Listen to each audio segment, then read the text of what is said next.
Il est certes plus confortable de se soumettre à des ordres que d'assumer la responsabilité de ses choix. Mais exercer son libre arbitre est la seule façon d'être un homme et d'échapper au risque de glisser un jour du côté de la monstruosité. Car la violence n'est pas le fait de quelques marginaux. Elle est inhérente au fonctionnement de l'État. Il est maître de la guerre, le commandant des armées et le plus grand pourvoyeur d'armes. Il est celui qui emprisonne, condamne, arrête, enferme et réprime. Il prétend faire violence à la violence, mais il lui arrive de ne pas toujours user de la force à bon escient. Il peut tuer, blesser et éborgner des innocents. Il peut entraver la liberté d'informer et de rechercher. Il peut renvoyer et faire annuler des subventions sans motif, en utilisant des fonctionnaires serviles qui ne s'interrogent pas sur le bien fondé et la légalité des ordres qu'ils reçoivent. Pourtant, pour s'en libérer, il suffit, comme le disait la Boétie, de ne plus le servir.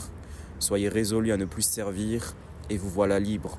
Je ne vous demande pas de le pousser, de l'ébranler, mais seulement de ne plus le soutenir et vous le verrez, tel un grand colosse dont on a brisé la base, fondre sous son poids et se rompre.